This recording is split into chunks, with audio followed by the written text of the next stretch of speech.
Good morning, Sault Ste. Marie and Algoma. Welcome to Special Report for Friday, August the 14th. We made it to the end of the week. I'd like to thank KC Securities for your sponsorship of Special Report each day at 8 a.m. and 1 p.m.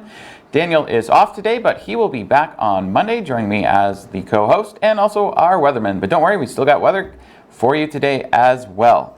We are waiting today at 1 o'clock to see Doug Ford. Today we will be carrying it. Yesterday he was on much later in the day. We didn't have Doug Ford's announcement. Today we will be carrying Doug Ford's announcement.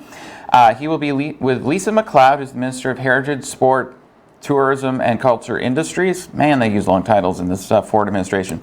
And Stephen Lecce, the Minister of Education. This announcement is coming from Queen's Park. Yesterday's announcement was in southwestern Ontario, but this one will be at Queen's Park. Okay, now you're going to see a beautiful picture of downtown Sault Ste. Marie there. You can see the pavilion. You can see the, there we go. We're back. And we got the pavilion, we got Delta Hotel, and the beautiful river. So, speaking of downtown, you can kind of in the corner there see Station Mall. And guess what? The movies are opening up again today. Cineplex started to open some of their theaters last week. Now the Galaxy Cinema here in Sault Ste. Marie is opening this evening. There's going to be 3 movies playing: SpongeBob movie Sponge on the Run, Unhinged, and a 10-year anniversary screening of Inception. Now, this is following the same protocols that Cineplex is using across the country. So it's reserved seating. So you have to go to the Cineplex website. You have to book your tickets through the website. Physical distancing is in place in all of the theaters and also going in and out. And also, Cineplex was considering shutting down some of their theaters. It looks like since they're opening their one up tonight in Sault Ste. Marie that we will keep a theater in this town, but Cineplex hasn't confirmed nor denied whether or not they're going to keep the cinema here open. Due to COVID-19 and just things happening in the industry in general, Cineplex did say that they might be closing some of their theaters across Canada. But at least we got ours open and we got three movie choices tonight, so it actually gives you something to do. Speaking of something to do, this guy's probably not going to be doing a lot for quite some time. There was a major drug bust yesterday here that was started on August the 12th here in Sault Ste. Marie. It involved both the Crime Suppression Unit and the Drug Enforcement Unit. 29-year-old Bradley Daynard, he's been charged with 12 different counts. At first, they found him in his vehicle on Trunk Road and arrested him. They searched the vehicle to find 102.62 grams of fentanyl, 15.5 grams of other items, including heroin, and 206.26 grams of crystal methamphetamine, as well as other drugs and cash. Because of how much they found in his vehicle, they went and searched his residence as well, and where they found an additional 357.36 grams of fentanyl, 126.58 grams of crystal meth, and about just under $17,000 in cash in his house as well. If you want to see the full list of charges there, because it's quite lengthy, you can go to SiouxOnline.com and see it there. Now, the next story we got here for you this morning is one that's going to affect a lot of people. The schools. Okay. So, yesterday afternoon, Stephen Lecce made an announcement after Doug Ford's announcement talking about what's going to be happening in September. Now, the school boards have been calling around, trying to find out whose kids are going to be coming back. Are they going to be coming back full-time, part-time, or your kid's going to go fully remote? Every school board's trying to figure that out right now. Now, they have had some complaints that they weren't given enough money to properly reopen during COVID-19. So what the Ford government has done here is they're giving access to reserve funds. So this isn't new money. This is money they already put aside that they're now releasing to school boards to use to help kids safely return to the classroom in September. Now, this comes in growing criticism of the government's back-to-school plan. Teachers unions say it doesn't go far enough to protect children from the spread of COVID-19. So, as Stephen Lecce said yesterday, this is unlocking $500 million, but it's for select boards, and the boards that don't qualify, the other ones will get a top-up of $11 million in funding. Now, Stephen Lecce yesterday did not say what the specific size in certain classrooms would be. That's being left up to parents sending their kids back and the teachers and schools to figure out how many they can safely put in each classroom. That makes a little sense because some classrooms are bigger than others. And also there's another $50 million they've put into the system to update the HVAC systems to improve the ventilations in classrooms, and another $18 million to help with students who are going to be doing the online learning, and also to put in more money into staff hires to help with the students who are going to be learning 100% online. And now we're going to do some weather. Okay, so you're going to see up on your screen now today's weather. We're presently at 19 Celsius, and we're going up to a high of 30. It'll be slightly higher with the humidity. Low of 19 as well. Not much winds, just 18 kilometers coming from the southeast. And our humidity today is a little bit lower than yesterday. Today it's going to be 82% humidity. Yesterday we accidentally said it was 522%.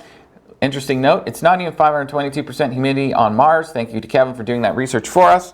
Our Humidex today is at 36 Celsius. We got to hit a break, but we'll be right back.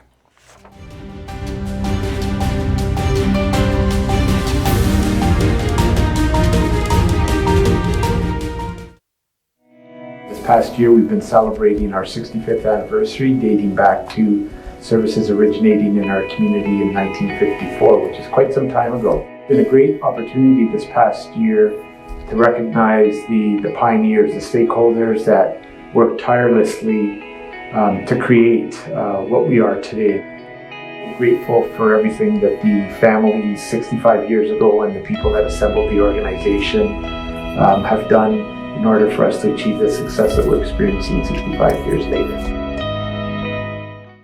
COVID-19 is a serious public health threat. All Canadians must act now to reduce the spread. Avoid crowded places and practice social distancing. Avoid non-essential travel and stay home as much as possible. Self-isolate if you may have been exposed to COVID-19. Stay connected with neighbors, friends, and family. When you take care of yourself, you take care of others. A message from the Government of Canada.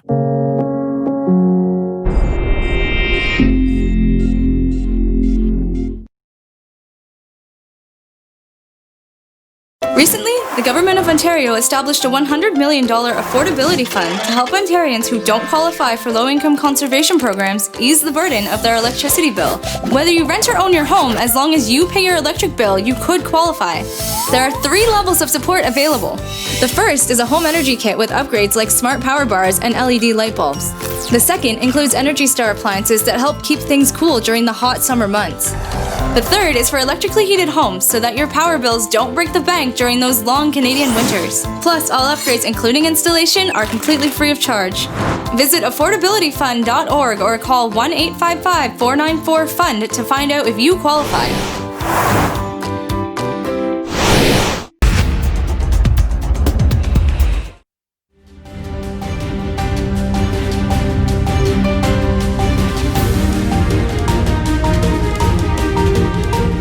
And welcome back to Special Report for Friday, August the 14th. We made it to the end of the week. Thank you very much to KC Securities for your sponsorship of Special Report.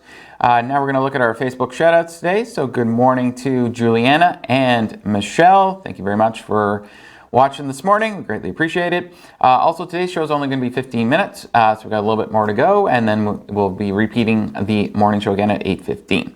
But now we're starting a new segment on each Friday. It's called Out with Nicole, and today she is out at the Station Mall.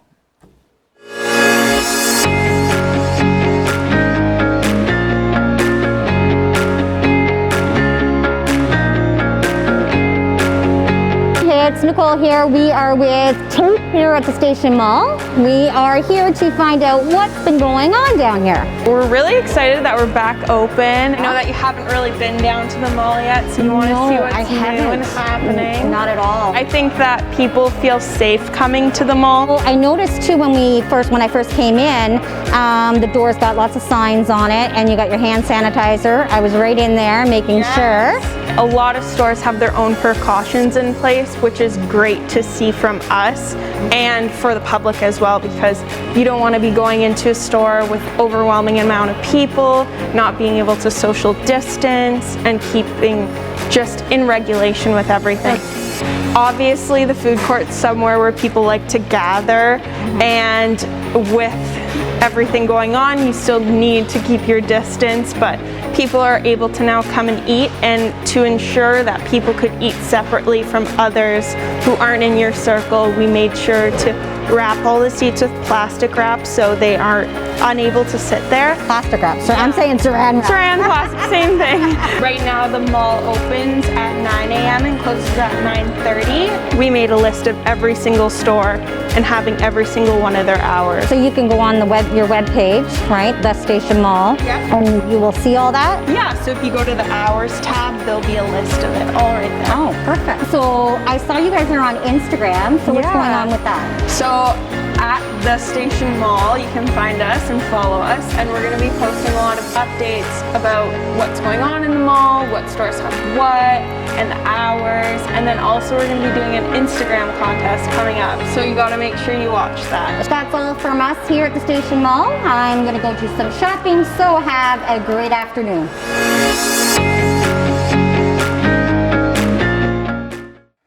And welcome back. Also got another Facebook shout out. Good morning to Tammy as well. Good morning to you, Tammy Lynn. Okay, so yesterday we had 2 NHL playoff games going. The first one was the Columbus Blue Jackets playing the Tampa Bay Lightning. Columbus beat the Lightning 3-1. They have tied the series up at 1 apiece now. Also, the other game, the Carolina Hurricanes and the Boston Bruins. The Hurricanes beat the Bruins 3-2, and they've also tied that series at 1-1. Now, yesterday was a big day for Canadian golf. Canada's Roger Sloan.